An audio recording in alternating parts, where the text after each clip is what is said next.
All right, good morning. Today is May 11, 2017. This is the bi-weekly meeting of the Storage Special Interest Group.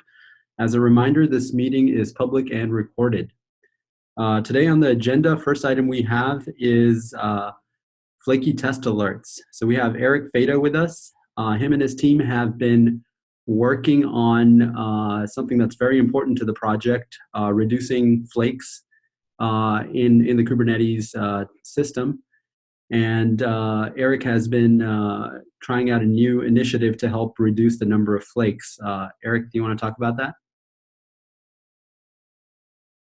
Yeah, hi, I am Eric, and you can head over to SIG Testing if you want to contact me or anybody else. We're pretty active over there on that Slack channel. And yeah, we have a new initiative where we're trying to drive down flakiness and increase testability. The primary output of that, let me share my screen, is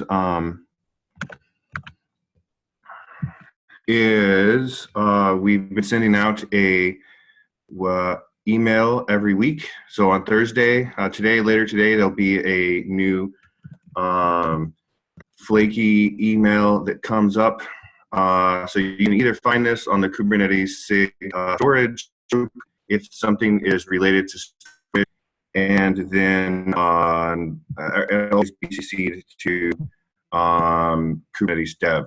And so an email like this sort of highlighting, we're sort of picking the three issues that are most decreasing stability, meaning the failures that are impacting the largest number of tests each week.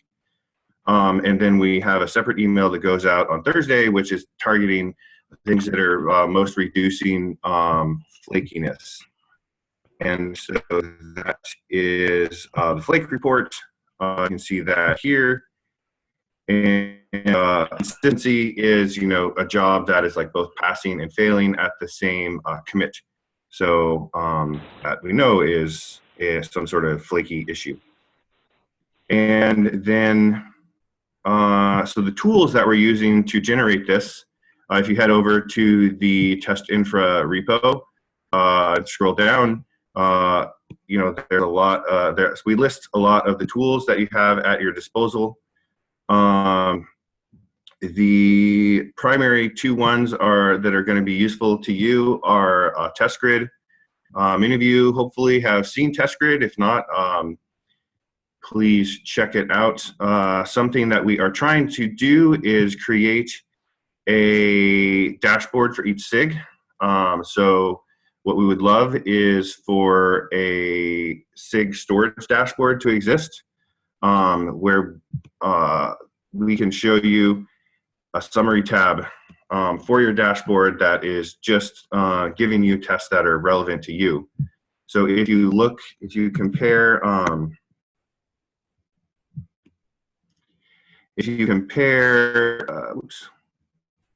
compare these two suites, notice that the GCE suite, the EDE, the Kubernetes EDE GCE suite runs a bunch of tests, some of which are relevant to the CLI team, others are not. I guess this downward volume API, maybe that is relevant to you guys. It's less relevant to the SIG CLI team. So they created a view of this job which only shows them Kubernetes, things that are relevant to their SIG.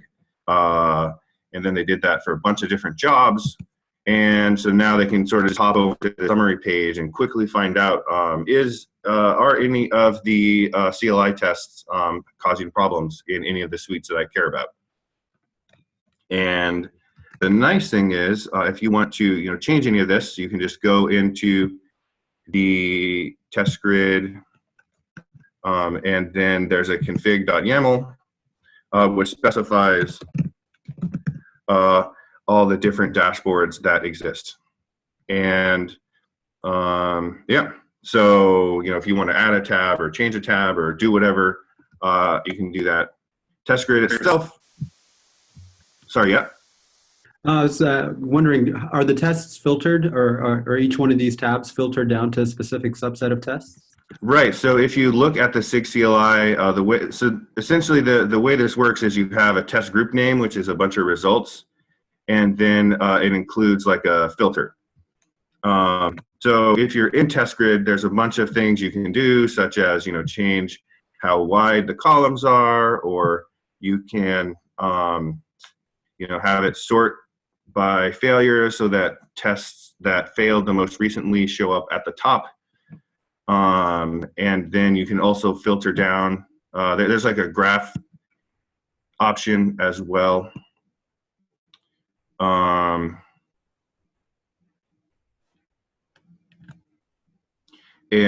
so you can sort of, let's see if this shows up quickly. But this will sort of give you a little display of that. And yeah, another option is to just, there we go, is to just filter thing, whatever, so you can see like a graph. Another nifty thing is like if you notice that something happened here and you want to see what PRs change, you can drag from a red cell to a green cell and then click for search for changes. And it will show you all the PRs that were committed between those two PRs in case you have an outage that started. That's a really quick way to find out like what you can also, filter. So like if we just want to look for volume tests, we can filter on any test that matches the word volume. And then that shows up here. And so then, I don't know if you guys can see that or not, but basically that winds up showing a bunch of stuff after, it basically changes the query part of the URL. And so then you can put that in, you can create your own dashboard that has that automatically happening, which is how the CLI dashboard is created. There's also so that's sort of it. Like if there's a specific test that you want to monitor, test grid's a great way to do that. Brian on the team has been working pretty hard on the Triage Dashboard, which allows us to sort of look for tests across jobs, and also to correlate failures between tests. So like we can do the same thing here. You can filter on tests that have volume, and so it looks like the thing that is most impacting is there's sometimes tests like have problems with the nodes where they're not reporting ready. So it looks like 146 tests yesterday were having problems with that. And then it doesn't look like, so yeah. So that's sort of, I think, yeah, that's not necessarily all that interesting.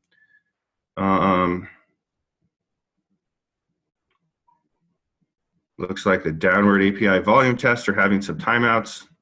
So potentially this would be, so it's, so how the failure emails are coming out is every Tuesday, essentially we just scan this for the top issues across all jobs and make sure that issues already exist for those. If you click on GitHub search, and once a day we will create issues for like the top clusters.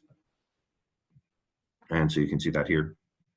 And so I think important to point out is that the emails that you send out about the tests that are very flaky tend to be ridiculously flaky, right? Yeah, usually, right. And, or at least they're the things that are, most impacting flakiness. And we're pretty sensitive to flakiness. Like I know people get frustrated when, if you've ever had a PR that was, approved and ready to get committed, but then it flakes tests, that can be irritating because you have to come back. You have to notice that and then, request the bot to do the testing again. And so we have metrics. I'm publishing metrics about, like our weekly consistencies, and, so I guess this week, we're doing, thus far, we're doing better than last week. So last week, around 13% of PRs both passed and failed on the same commit. So they were experiencing some amount of flakiness. This week, it's down to 7%. And I think that's largely because of last week, the unit tests, they had a couple of jobs that were really flaky. And so instead of only flaking 13 times, this was something like 60. So yeah, so having, you know, even a 1 or 2 flaky tests can cause a lot of problems. But yeah, the main thing is, you know, we're filing those 3 issues each week. And we're trying to focus on, you know, the 3 issues, or sort of figure that each week, if we can get really great about, you know, noticing those issues and fixing those issues, even if they're sort of confusing and not, you know, a lot of times EDE issues can span SIGs. Like you can imagine some sort of storage thing is also, it's like unclear whether it's a storage issue or a node issue because it's kind of both. I think if our community can get good at solving those types of problems rapidly, we can have a good impact on test health. So the big ask for the storage SIG is to please pay attention to these emails when they come out. And if there is a storage test highlighted in one of these emails, please jump on it. And if one of these tests or these issues is assigned to you, please do your best to prioritize it high and help deflake it. Yep. And so, yeah, that's, you know, basically all I had. I can answer any questions if anybody has, you know, anything they want to know about. But yeah, please pay attention to things and let me know if you have any questions.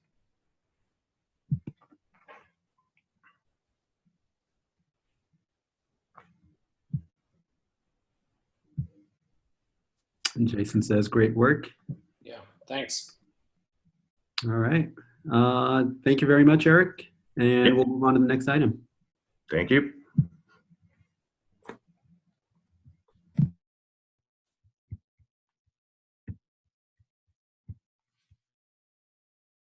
So next we're going to go over the planning spreadsheet. But before we do that, maybe we should just jump to the Sig Pm Demo Session. Is that something Matt DeLeo added? Yeah, I added that yesterday. So on Tuesday, we met with the SIG PM group. And I think one of the things they're trying to do is get more visibility into what all of the groups are doing. So making sure that we don't introduce changes that kind of are conflicting to the overall Kubernetes goals. And so as a result of that, I think they want to popularize a lot of the features that we're working on. And ideally, we would do this kind of at the beta or when things are going to beta or when things are going to stable. I'm going to push on them probably to do a little bit when things go to alpha as well, because that's super early on in the process. And that's when you have the best chance of catching things that maybe are not for the, you know, or don't make sense to go into Kubernetes. But but anyway, so one of the things that they're trying to do is like I said, get us to demo things that we're working on. And I think on June 13th, I can't remember the exact date, but I think June 13th is when they're slated to kind of do something for SIG Storage. So we've got a 15-minute time slot there, and we have 2 features going to beta that I think that we should probably demo. One of them is the mount storage option, the storage what is it, mount options, and the cloud provider metrics. So if the feature owners could do a quick demo during that session, that would be tremendous. So that's just the ask that I have. Hamant and Huamin, may you guys be able to sign up for that? Yeah. Yeah, sure. This is Hemant here. Yeah. Great, thank you. Cool. Could you, Matt, send the invites to both of them? Sure, I'll do that. All right, thank you. All right, so next up, let's go over the planning spreadsheet and get a status update from everyone. This is the boring part of the meeting no one wants to do, but we kind of have to. Let me share my screen.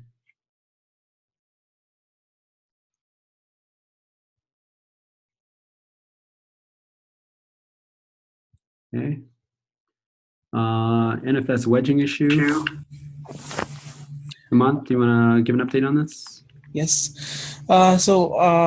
Kind of working through design to how to fix that, and I posted a comment like it seems that the proc mounts scanning is out of one of the options that we were going to use. So the only solution that we have is the architectural fix around using a pool of coroutines and make sure that if there is a leak, that leak is contained. So I will have a proposal by this weekend, but it should be done in time, I think. Okay. And it sounds like there is a workaround in place that's preventing this from being an issue for NFS. Is that true? I think right now Jan pushed a change that checks for the likely mount point calls. So we might be back in the red actually there because. Okay. Jan, correct me if I'm wrong, but yeah, your change for the delete should not cross file system boundaries. That basically makes is likely mount point check before deleting the pod volumes, and that will again do the stat call. But Kubernetes should not read the code at all. It's just a safety mechanism. If there is a bug in Kubernetes, then we won't remove anything.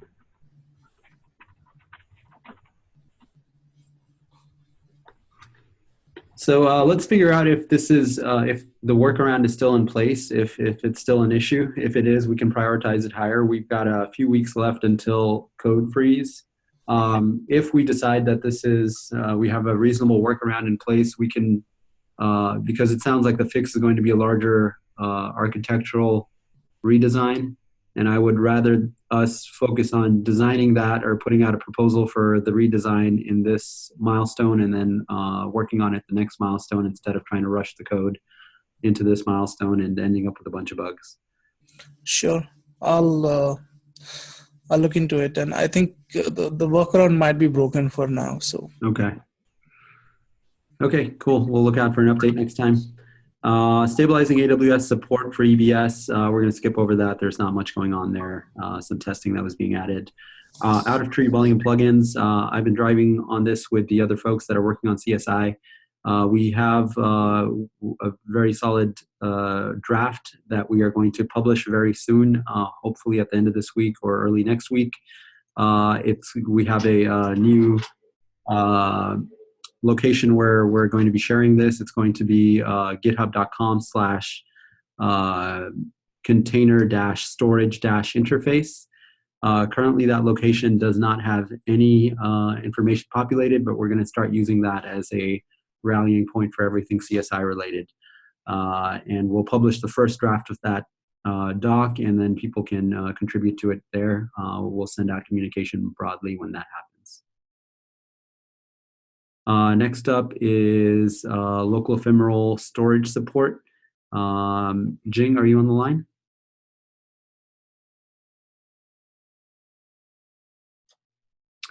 Looks like Jing is not with us today, but I can probably give a quick update on her behalf. She was working on a alpha prototype for this last time we spoke. We still have a few weeks left for until code freeze. So I think we're looking good there. I believe she was getting the API changes reviewed for this. So I'm gonna say we're okay there. Local persistent storage support. Michelle, I'm not sure if she's here. Yeah, I think she was out at a conference this week. So same deal there. Michelle was working on an alpha version of this feature. And she was going through API review, and we have enough time to get the code in before code freeze. For testing, Jeff or Erin, do you guys want to give an update?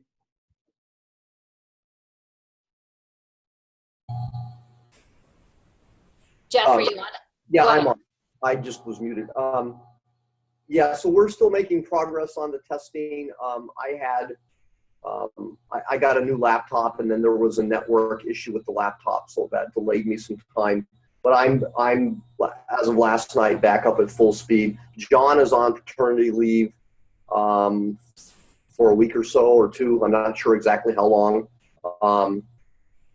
But essentially, I've got 2 open PRs that I'd like to get merged, Saad, that are related to some restructuring in the test infrastructure to organize utility routines around the test in a more logical place, and I've got one of them is removing one of the flakes. Okay. Could you post those PRs into the agenda doc under PRs to discuss or that need attention? Yeah, sure. And then we'll go over them later in the meeting and make sure someone takes a look at them. Okay, I'll do that. Cool. Thank you. Yeah. Next up, cloud provider storage metrics. Yeah, sorry, Hemant here. Yeah, this has been both the AWS and GC metrics are available in Kubernetes now. So Cool. So it's done. We should maybe add a status column to this. And Hey. Is this right? yes. So we're just gonna add a status column here, and we're gonna say this feature is done.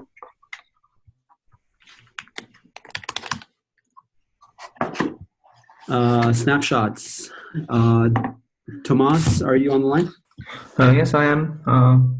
We are still working on the proposal. There's been some, I would say, small changes made recently. So the proposal needs to be done. The PR needs to be done. So, Okay. So does it sound like we are going to have enough time to work on an alpha version of this feature by code freeze, or are we going to just say that this is going to be design doc by the end of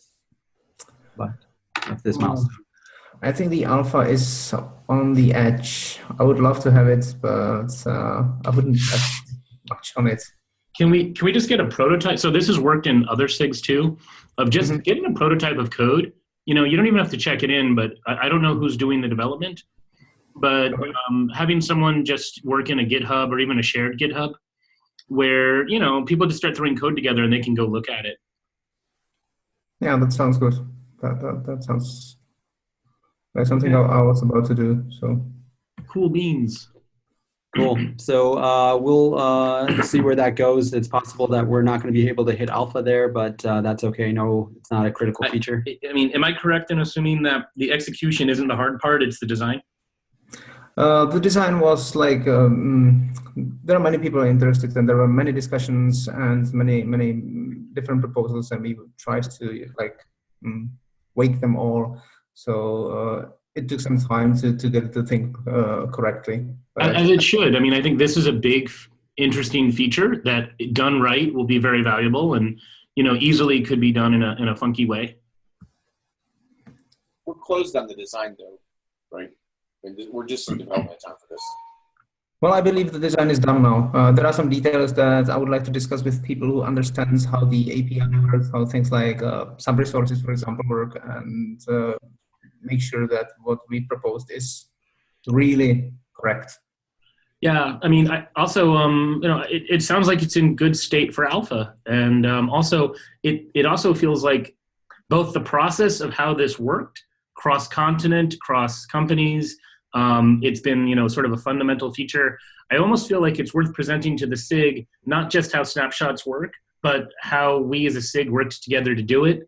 One thing that I think the SIG may take for granted is, and I know I say it a lot, and I'm really sorry because I work with so many SIGs, this is a very healthy SIG. And I know it took a laborious amount of time to get snapshots where it is, but you know, it's always been making steady progress, and I feel like many folks have been included. And I know that other SIGs are literally wrestling with how to do this. Not literally wrestling, figuratively wrestling with how to do this. And I think presenting it to the community forum would be a really great idea. If someone could volunteer to do that, either like Jing or Tomas or... Well, why not if people are interested? Sure. So if you're interested in that, feel free to add an item to the community meeting agenda, which normally happens weekly after this meeting on Thursdays. Okay. All right, cool. So moving on to the next item, dynamic updates of Tbc Tv. This was something that Sarge called out as a requirement for data replication. Sarge had a proposal doc, early proposal doc out for this around the time we had the face-to-face. I'm not sure there's any progress made on it since. Does Sarge happen to be on the line? I think it's Serge. Serge, sorry. Yeah, Sarge is a person in the Army. Looks like he's not with us today. Does anybody happen to have a status update on that? I spoke with Serge about that, and there's another proposal that I have added, which is kind of a small part of that proposal that is like resizing PVC resizing support. Mm-hmm.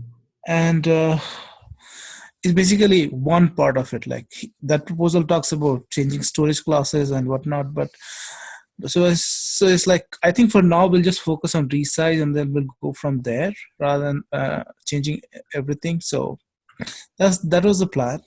Okay. Should we keep an eye out for that, or keep an eye on that for this milestone, or do we want to punt that to the next milestone? The dynamic update of PVC, I don't think is going to get done for this milestone. Okay. So I'm going to go ahead and mark these as not done, and we can say that we're going to start tracking it for the next milestone more closely.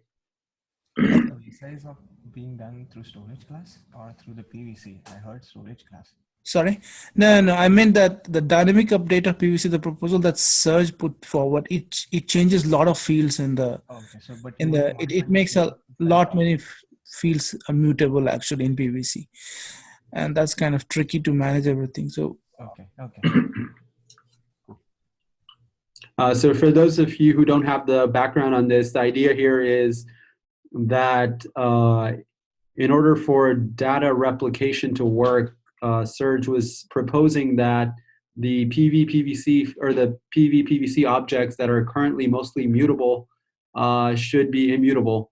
And this is not just for data replication, but for things like resizing. So if you have a PVC that's bound to a particular PV, and you go and you change the size of the PVC, the capacity on the PVC, it should trigger a resize of that disk and all the things that come along with that, and potentially using this mechanism to control other functionality as well.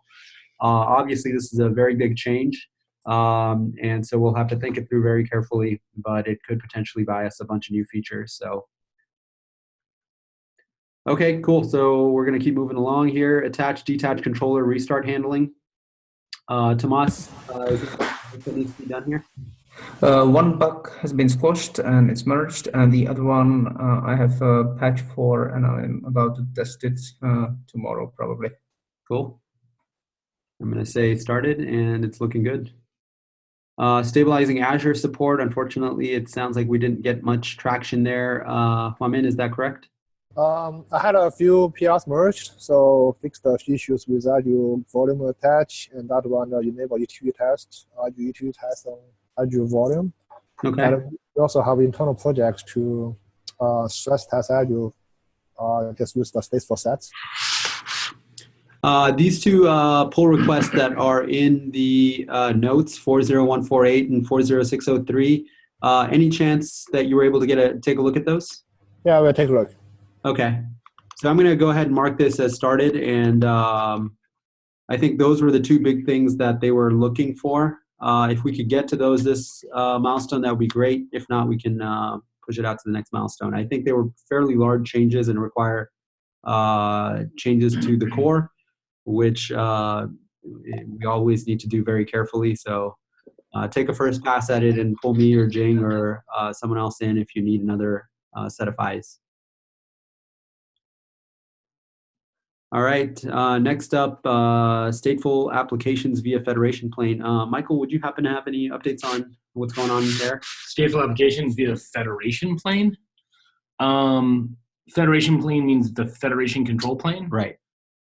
Nothing as far as I know. Am I the owner there? Or no, I think this was a feature that we thought the Federation team may be taking on. No. Okay. If so, I'm unaware of it based on the Federation roadmap for 1.7. I think most of the items there are focused on networking features and some job scheduling balancing pieces. Got it. So Okay, that makes sense. We're going to go ahead and mark this as not started, and then we'll track it again for the following milestone. Next up, TBC capacity usage stats. This was a pet project for Jing. I don't believe she's had a chance to work on this yet. She's been focused mostly on the local storage stuff. We're going to mark it as not started, and if she gets the chance to work on it this milestone, it'll be great. Otherwise, no big deal. Provisioning configuration in PVC. Jan? The proposal is kind of stalled, and I'm not sure what is the priority of it, because the locality of the storage is now being discussed, and this is one of the way how to configure the locality.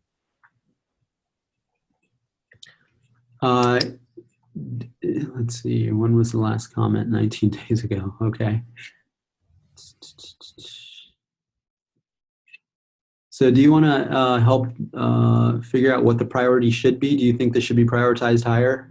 Should we get folks to take a look at this, or would it be okay for it to slip? I'm not sure if it's needed at all. Provisioning configuration. In my opinion, it is fine if it slips. Okay. And for everyone else in the SIG, can you give a quick summary of what this feature is? Well, this feature is useful when an administrator creates a bunch of storage classes for different purposes, but the user wants to tune the parameters in the storage class. So this is the admin allows configuration of the provisioning in some way, and the user then can see what is available for configuration and can configure, for example, a zone where storage should be provisioned, or number of replicas in cluster, or whatever is needed. All right. What was the big driver for this change? Was it something? The locality of the storage. We wanted to have possibility to say that this PVC must be in the east or in the west or wherever. Right. But now we are going forward with this, how is it called? Some predicate, I forgot the name. Topology constraint, that's the word, for local storage. So probably that should be the way. Okay. So does that mean that this is dependent on where the local storage lands, basically, the local storage topology? Yes, sort of. How the topology of the storage will work, and then we should extend it to the all storages, not like only the local one. Okay. So let's keep tracking it. We're going to say dependent on local storage topology design, and we'll keep monitoring it if it, oops. Can you put that in the comments instead? Yeah, I will put it into comment. Cool. Thank you. We'll keep tracking it for now, and we'll see where this goes. Improving containerization of mounts was also something that you were working on. You want to give an update on that? Yeah, I have a proposal. And I get some feedback, but I would always appreciate more. And it's on the next agenda item. So should I talk about it now, or should Okay, we could wait until we hit that. We can talk about it separately. So it sounds like there's a proposal. We're gonna, and it's kind of blocked, but we're gonna mark it as started.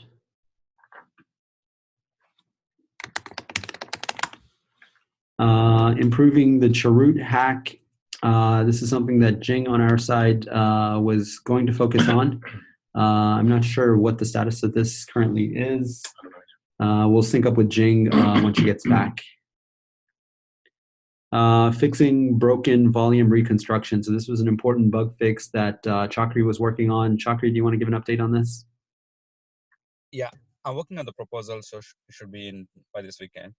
Okay.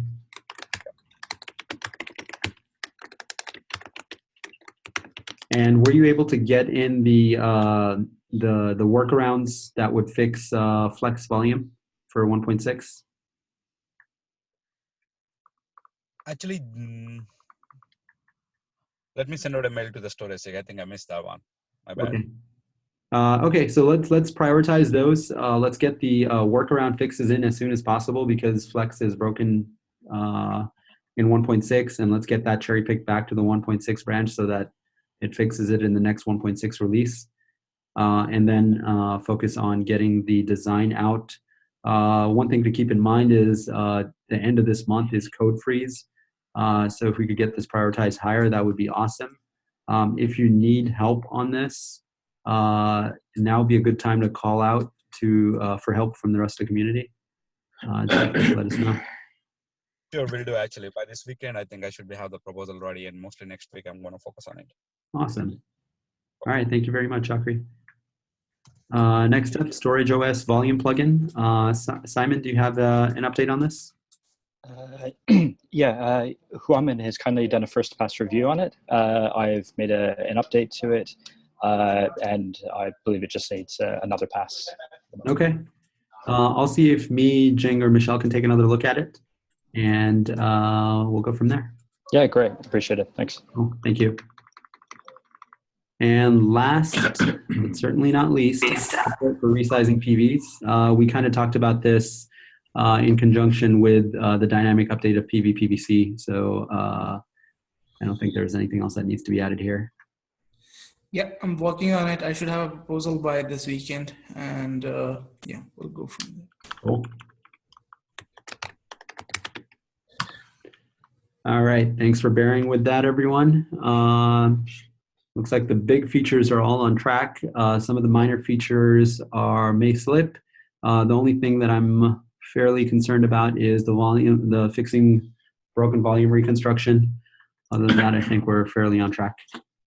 All right, let's go back to the agenda and see what's next. PRs to discuss. 45286. Who put this on there? Me. So we had this is a pretty long PR. There's a couple spots. We've had a pretty long discussion. I think we're pretty good on it. There's a couple of spots that we're going to have to get deeper in the source tree to get merged, like the stuff in CMD. But I just wanted to call it out because we're ready for merge, and this was something urgent for us. Cool. So I'll take a look at that. I was looking at it yesterday. I think the direction so far is good. I think we should be able to get that merged today. Cool. All right. Next up, 41950. Who's the lucky contestant? That would be me. Hi, this is my first attending the SIG Storage. Hopefully I'll be coming more often. And also happy to take notes, by the way, too, Saad, if that's helpful. So cool. So I kind of got thrown into this one.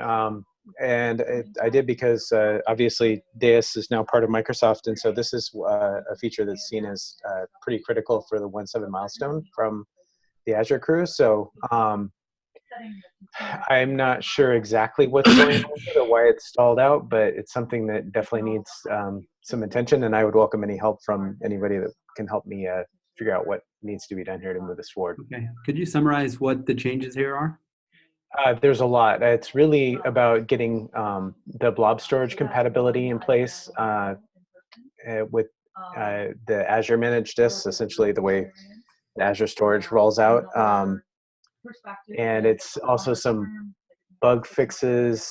I've gone over it a little bit. I mean, I'm more from the project management side, so reading the code is probably not super useful for me, but. Okay. And is this something you guys are targeting for 1.7? That's as I understand it, yes. Brendan Burns is sort of driving that forward. Got it. Okay. Looks like it's a major revision of the Azure DD plugin. Yes.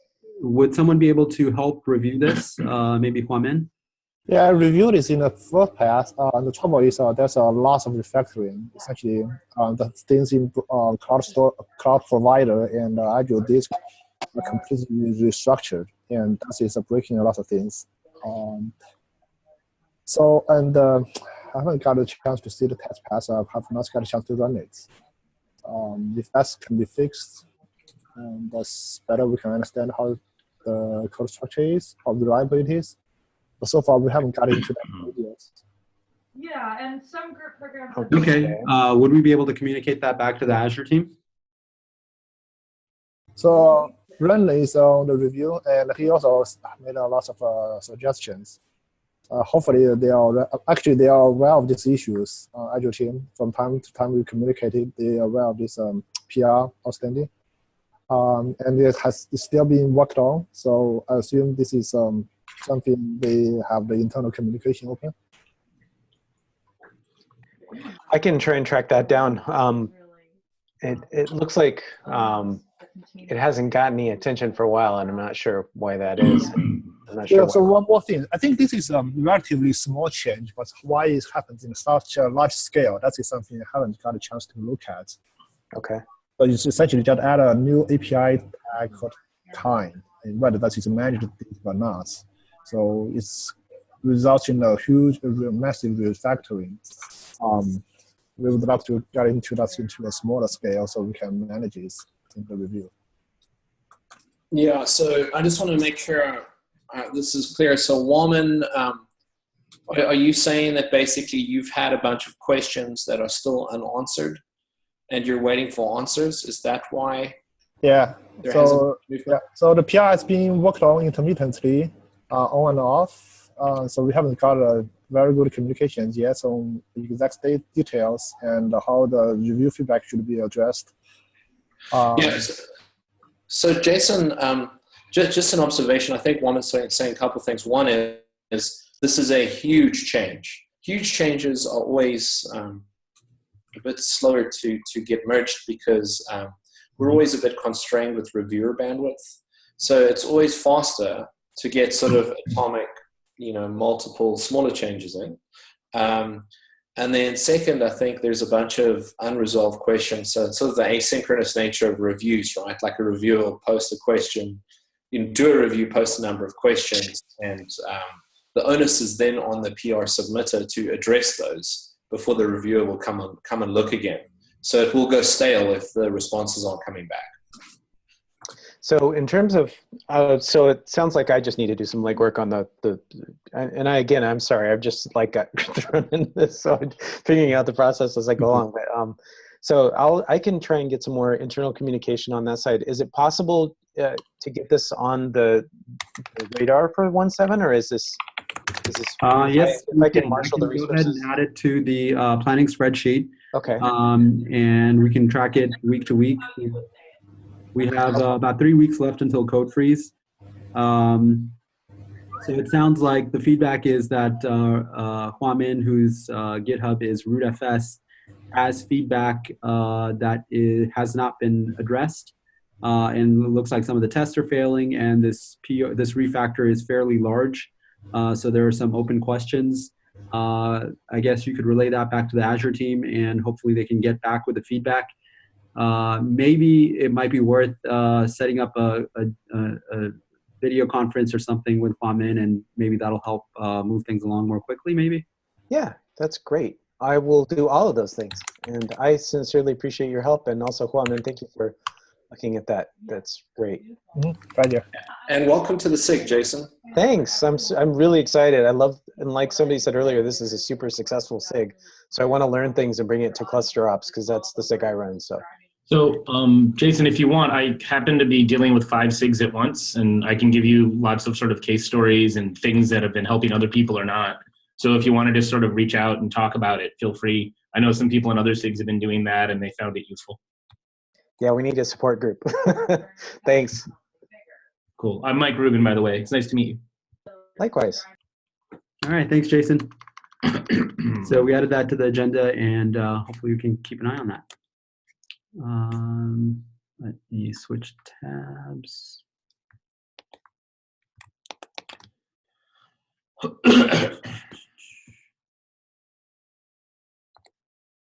Next, we have 45346, which needs approval. Yeah, so this one of these 2 PRs for Azure enhancements. And so Jim and I looked at it, and we have been this some of the comments are addressed, and there's also some to-do items to be done. Okay. But it looks good to me.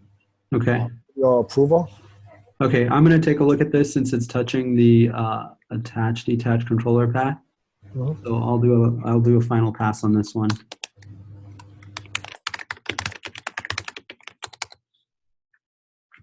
Okay, next one is 45623.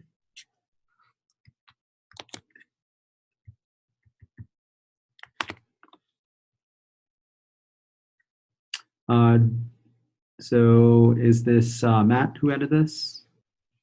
Yeah, this is fixing a bug that I introduced yesterday. Okay. With 1.6.3. So it's pretty, I think, bad because it means people whose pods worked before now just won't run. So this went into 163? Yeah. Okay. So the code is technically under Sig nodes, their directory, but I'd like if people from SIG Storage and people who are familiar with, the subpath mounting stuff could look at it.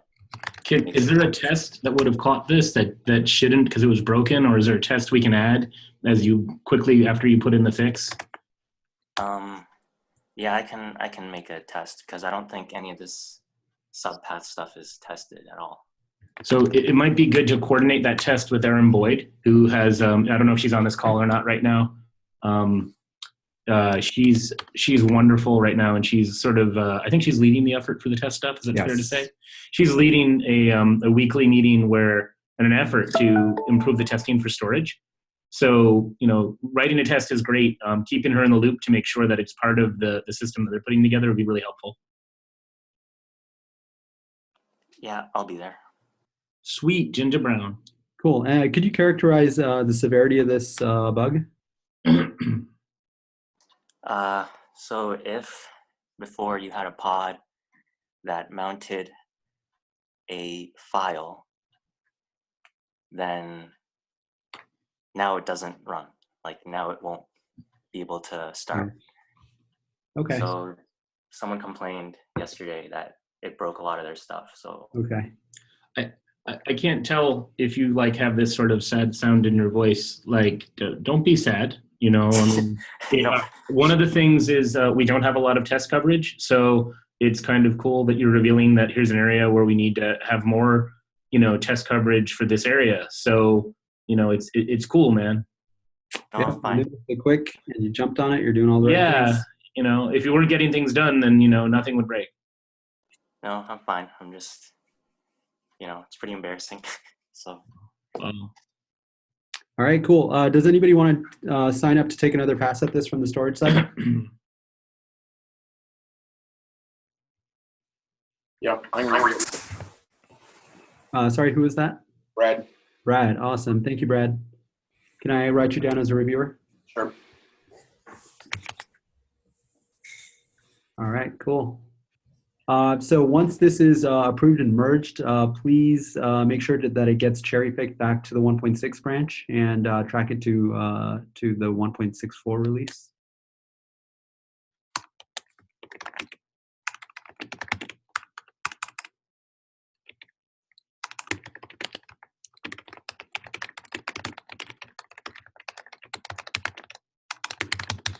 All right, we've got 8 minutes, and I think we're doing okay.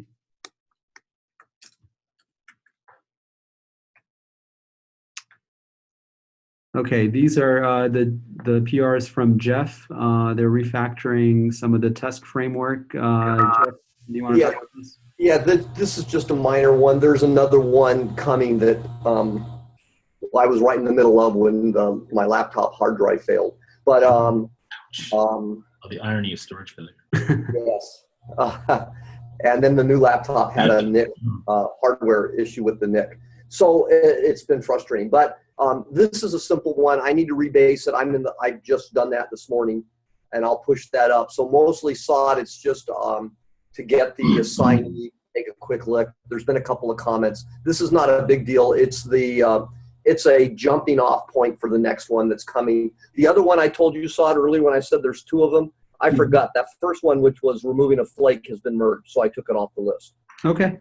Does anybody want to sign up to take a look at this PR? It seems pretty small and straightforward. It's really simple. I'm going to I've got the rebase up. I'm going to push it up right when this meeting ends.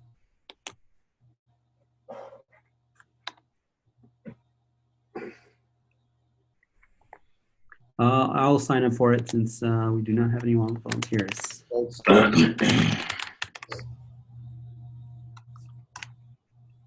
All right. And next up is 4.5 something something something.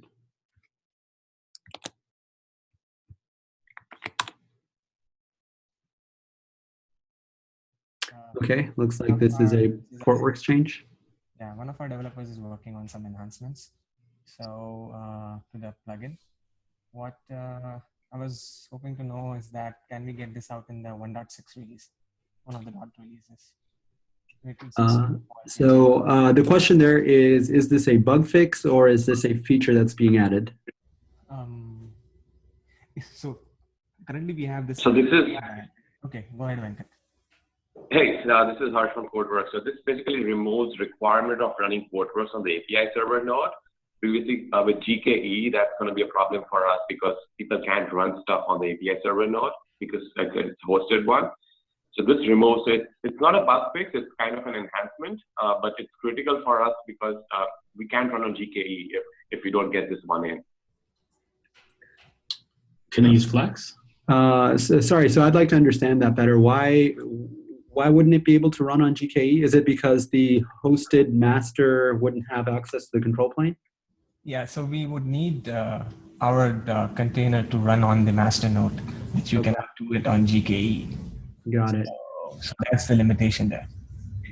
Okay, so normally the way that it works with the patch releases is that we only allow bug fixes and security fixes to go into patch releases. Okay. But I think we can categorize this as a bug fix because it's not working on a. I'm looking at Michael to help me make this. If I was the release manager, I'm not sure. What is. So this has been in the release SIG a topic of intense back and forth of what is a bug and what is a feature. So you have a plugin that's already been checked in that used to work and doesn't? Yeah, Mike, this is Venkat. I think yes, it doesn't work in a specific case. In this case, it works in other areas, but the case where PX is required to run in the master and the master is hosted. So we are handling that. I would not term it as an enhancement or a feature. It is actually something similar to a bug fix or a condition of as someone who has argued both sides of the fence, I don't think that the question of whether or not it goes into the release is one for us. It's one that you need to have with release manager. For 1.6, who I believe is for 1.6, it's Anthony. It's Anthony. I think from here we talk about whether it goes into master or head, and then whether or not it gets into the release is a question you need to have for the release manager. It's not really our responsibility to know about that being stable or not. That's fair. I appreciate that. I think if we can review this page and pick it up in master. I'm sorry, can you talk louder? It sounds like you're in heavy traffic. Not me, but connection. What I meant is we can review and pick up this fix in master. We can work with the release manager to see when this can be released. Yeah, that's the proper way to do it. It's not really, we're not responsible for that release, so it's kind of up to the patch release manager to make those calls. That's totally understandable. Thank you so much for that. Sure. Okay, so what I'm going to do is mark this as a cherry pick candidate for 1.6. That doesn't mean that we're endorsing it. It means that it's going to go to. I think that's for the release manager to do too, isn't it? Well, the marking as cherry pick candidate on the original PR just means that this is something that we're proposing, and then it's up to them to approve it or deny it. So we'll call it a candidate, and then it'll be up to Anthony to decide whether this goes into 1.6 or not. And you can tell Anthony to talk to us too, and we'll try to lobby for you. Thank you so much. All right. And so So let's go ahead and put a comment. One more question just to help us with that conversation is this something that's very self-contained to Portworx and would be very hard to actually affect anything else? Yes. Yeah, this is just within the Portworx plugin. It doesn't affect anything. Cool. So, you know, that's the sort of thing that you probably want to have in the question for him, which is sort of what is the impact of this, and you know, what is the risk to other parts of the system. So, like, if no one has Portworx installed and you're pretty darn sure it won't affect anybody but those folks, then that's a pretty good argument. Okay. You know, put yourself in their shoes. All right, cool. Thank you. And last up, design reviews. Jan has the mount container design. We have a minute left. We could probably carry this on a little bit longer, but for folks that need to drop off, feel free. Jan, actually, don't you want to do that maybe next time and do it well? Because I think that's pretty cool. It already slipped from the last meeting. So can we put it at the beginning of the next meeting instead of doing, you know? Okay, I am supposed to have implementation in 3 weeks. How about we do a Cabal tomorrow? we could do a separate call for it. How about we kind of like we do for snapshots and other designs? It sounds like this is a design review. So how about Jan, you set up a meeting with, just send it out to the storage SIG and see who's interested in joining, and maybe do it this week or early next week. Okay. Yeah, you're absolutely right. We need to do this in a timely way, but the community meeting's also showing up. Okay. That's what I'm saying. Friday, tomorrow morning has been working well for the snapshot time slot since Friday. It would also be good if if Jing can make it too, because I know that she has a lot of experience in this area. Okay, I will set something up for tomorrow morning. Okay, apologies for that, Jan. Yeah, please try to include her, because I know that there's that's all. She has actually battle-hardened experience in this area. And then lastly, if we can also move the onboarding discussion maybe earlier in the agenda for next week, because I know this is also becoming, I've gotten some comments from both this SIG and others about the difficulty of newbies getting involved. Yep, so we'll go ahead and put that at the top of the agenda next week. Does that sound okay with everyone else?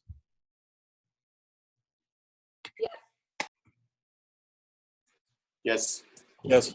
And again, apologies too. I may not. It's always hard for me to come to this SIG now because I have to drop my kids off. So if I'm like, oh, move this to the front, and then I'm not here, it's not because I'm not interested in it. It's just because I've got other family obligations that I can't change. And I think Michelle was very interested in this as well, and hopefully she'll yeah, I think we can find someone to be involved in this. Cool. All right, that concludes this meeting. Does anybody have any questions, comments, concerns they want to get in at the last minute?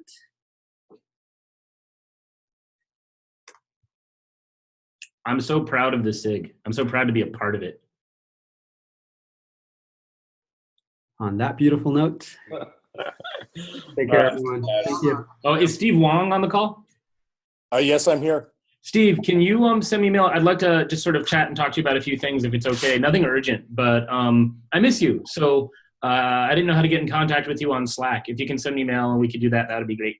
Okay, I think I did. I'll do it again. And you might not get it right away because I'm at our annual company conference and I have to head to the airport in like 40 minutes. Dude, not urgent at all. We can do it next week. Thanks a lot. All right. Bye. Bye. All right, take care, everyone. Bye.